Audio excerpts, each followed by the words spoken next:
Знаехте ли, че старите столици на България са били по-напреднали за времето си от редица градове в Европа, включително и Париж? Чужденците идвали и ги гледали с възхищение, като ги наричали каменните градове на българите. Как са построени и защо предизвиква такъв интерес, предстои да разберем.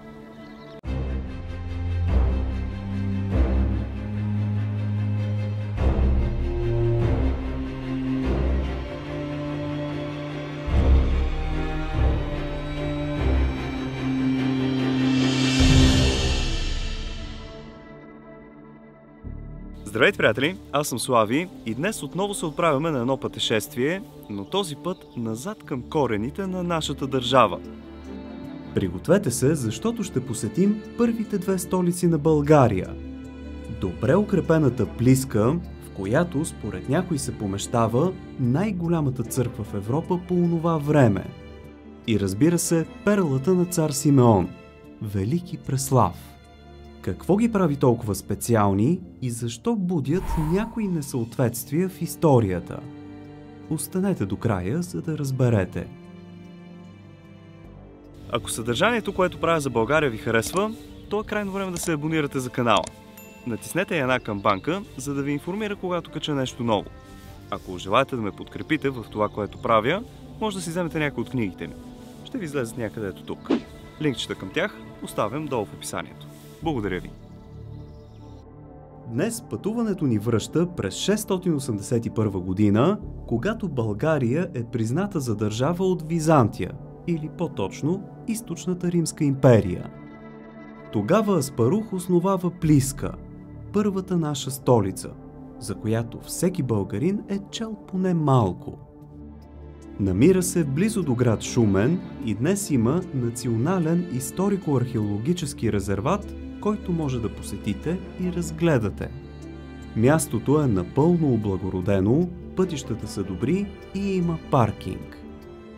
В продължение на цели 2 века, от 681 до 893 година, това място тук е било културен, военен, икономически и най-вече политически център на новосъздадената държава. Малко хора знаят, но Плиска е сред най-внушителните паметници на градостроенето по онова време в цяла Европа. Площта му е внушителните 23 квадратни километра и тъй като преди малко взехме Париж като пример, около 900-та година френската столица е едва 2 квадратни километра. Именно поради тази причина и че е направена изцяло от камък, Плиска се смята за символ на средновековното градостроителство. Не само обаче размерите му са смели. Самото положение на града било сравнително уязвимо. По това време столиците на държавите са били строени някъде с естествена защита поне от едната страна. Било то хълм, река или пък море. Първата българска столица обаче е изградена на абсолютно равнинен терен, открит от всички страни. Смята се, че самата дума Плиска има славянски корен и се превежда като плоско, равно място. Защита все пак е имало, и то доста сериозна. Бил е изкопан ров с широчина 10 метра, дълбочина 7 метра, но най-впечатляваща била обиколката му – над 20 км. Той е защитавал така нареченият външен град, мястото, на което обикновените хора живели и работели. В сърцето му бил разположен вътрешният град, включващ ханския дворец и административните сгради. Естествено, защитени от стени с дебелина от близо 3 метра и височина от 12 метра. В момента стои до една такава, възстановена до 6-тия си метър. Представете си 2 пъти по толкова. Интересното е, че най-много сведения за града идват от византийски хроникьори, които го описват при превземането му през 811 година. Тогава всъщност разбираме и за двореца на хан Крум, който е разполагал с канализация, водохранилище и модерни бани. Може да видите строгата му геометрия и разположение от въздуха. Открити са и тайните изходи, чрез които незабелязано е могло да се напусне града при опасност. Вероятно са използвани именно при превземането му от византийците. Крумовият дворец, или поне основите му, състоящи се от 63 клетки, е наистина внушителен. Той е бил близо 5 декара. За съжаление обаче е разрушен при превземането. След тези събития Плиска възкръсва и започва мащабно строителство по времето на хан Омуртаг. Именно тогава е построена по-голямата част от града, която виждаме днес. Неговият дворец е построен върху руините на Крумовия и е бил двуетажен. Все още може да се види апсидата с мястото за трона. Архитектурата на целия град е била изключително напреднала. Строяло се с масивни каменни блокове и са се спазвали съвременни архитектурни пропорции. Плиска се превърнала в истинско бижу на средновековието. Ясно личала сложна канализационна система, а в момента на вашите екрани виждате останки от подово парно отопление. За тези години това си е било върховно постижение. Само на няколко метра от сградата с подовото се намира и друга ценна постройка. Този басейн е водохранилището на вътрешния град. Сами виждате, че всичко се е правило с мисъл. Едно от най-интересните места в старата столица Плиска е игралната спортна площадка. Както виждате, тя е вкопана 1,60 м надолу в земята, има място за трибуни, а настилката е каменна. Размерите са 35 на 32 метра и не се знае какъв спорт са практикували. В момента е под модерен купол за консервация. От Плиска започва и един от най-важните процеси в българската история, а именно покръстването. Това се личи от дворцовия параклис, в който се намирам в момента, но и най-вече от голямата базилика, намираща се съвсем наблизо. Хайде да ви покажа и нея. От вътрешния град до нея се стига по асфалтов път, а успоредно на него има и такъв от времето на хановете. След кратка разходка пред вас ще се разкрият останките от най-големият християнски храм в Европа до 17 век. Смята се, че единствено папската базилика на Свети Петър във Ватикана чак през 1629 година го измества от първото място. За да си представите мащабите, ето ме и мен, ходейки между масивните стени. Базиликата е била дълга близо 100 метра, а на широчина около 30. Имала е обширен атриум и същинска черква. Има лек спор за това върху какво е построена тази базилика. Едни казват, че е върху езически храм преди покръстването, а други, че е имало мавзолей на владетелите. Все още няма единодушие по този въпрос, но по последни данни тук е имало мартириум на първият български мъченик – Свети Боян, първородният син на хан Омуртаг. Може да видите останки на кръстовидна структура, символ на християнството, която маркира мястото, на което се предполага, че Свети Боян е пребивавал. Иначе базиликата е била наистина огромна. Днес можем да видим единствено възстановени останки от нея. Ако искате обаче да добиете представа за това как е изглеждала през 875-та, е добре да посетите музея. Той се намира в единия край на вътрешния град. Всъщност е задължително да го посетите, за да се потопите в историята и да видите как е изглеждало всичко.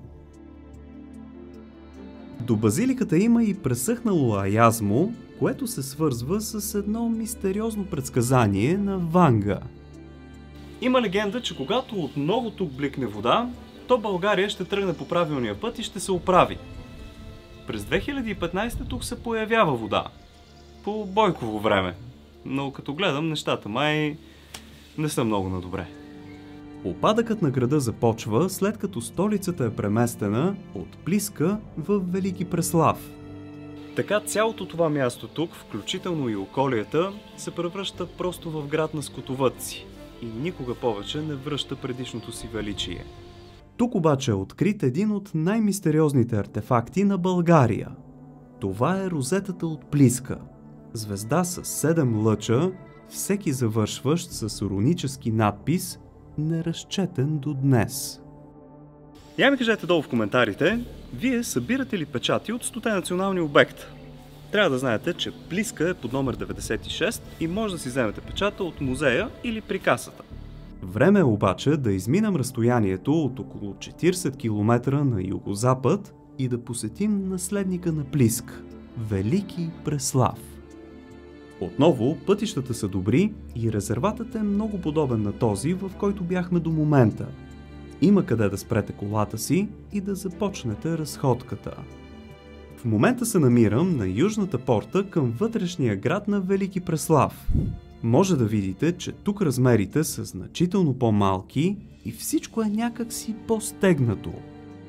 Все още не са ясни точните причини, защо столицата е сменена и преместена не толкова далеч. Предположенията са, че намеренията на Борис I са тотално скъсване с езичеството, а Плиска все още носила в себе си подобни символи. Тоест, преместването е може би по религиозни подбуди. До изграждането на града в този му вид обаче се дължи на друг. Новият владетел, цар Симеон, е искал да създаде град, който да съперничи на Константинопол и да отговаря на военно-политическия разцвет на българската държава. Така през 893 година новата столица на България вече се казвала Велики Преслав. Град, който се превърнал в един от най-знаменитите за времето си.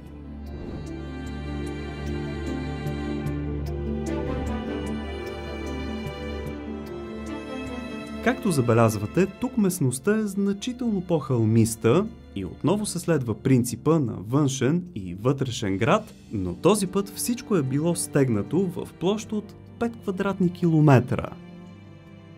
Преслав е имал за цел да приюти елита на българското общество.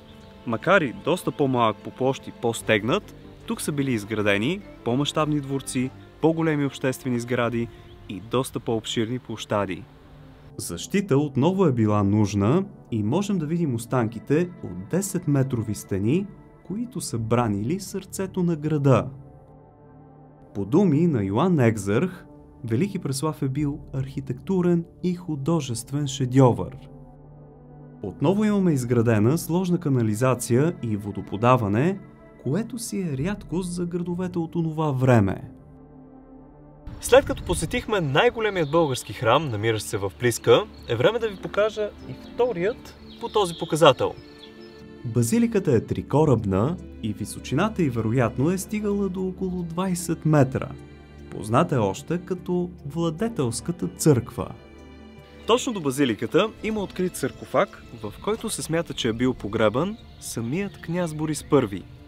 Само на няколко метра от нея може да видим и дворцовия комплекс, включващ тронната палата и жилищния дворец. На юг от тях се е помещавала представителната сграда и патриаршеската палата. Между другото има още много интересни постройки, които може да разгледате на живо. Препоръчвам ви да си вземете беседа, за която може да платите на входа. Много интересна е и кръглата църква, която е построена във външния град и чиято архитектура много наподобява ротондата на Карл Велики в Ахен. По онова време, подобна форма е била крайно нетипична. Цар Симеон е искал да демонстрира своето величие и стремеж към извисяване на духовността, а тази църква се явявала като едно от чудесата на новата му столица. В средата се помещавал кладенец и сградата била построена върху по-стар храм. Доскоро се смяташе, че в околността на Преслав има цели 8 манастира. По последни данни обаче стана ясно, че това са имения с частни църкви. Те се считат за производствени центрове за рисувана керамика. Велики Преслав е била столица през Златния век на България. Под управлението на Симеон I нашата държава става една от най-силните страни в цяла Европа, но не само военното превъзходство и територии трябва да се имат предвид.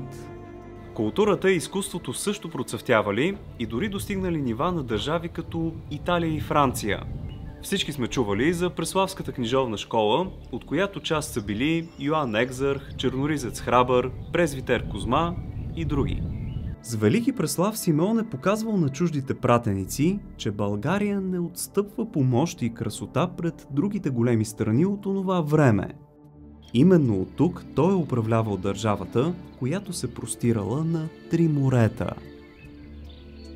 Преслав е била столица за по-малко от 100 години.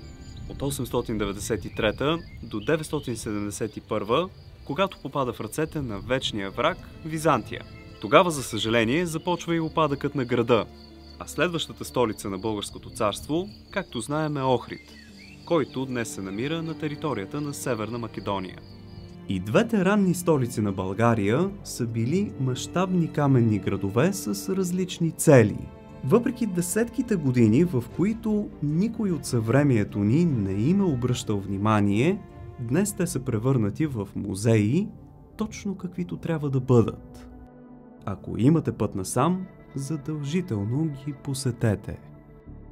Това е за днес, приятели. Надявам се видеото да ви е харесало и ако е така, оставете по един палец нагоре в подкрепа. Следващият път ще ви покажа мистериозното око над село Осмар и хан Крумовският скален манастир. А до тогава не забравяйте да се абонирате за канала и да цъкнете тази камбанка, за да получавате известия, когато кача нещо ново. Благодаря ви, че за пореден път бяхте с мен. Чао и до нови срещи!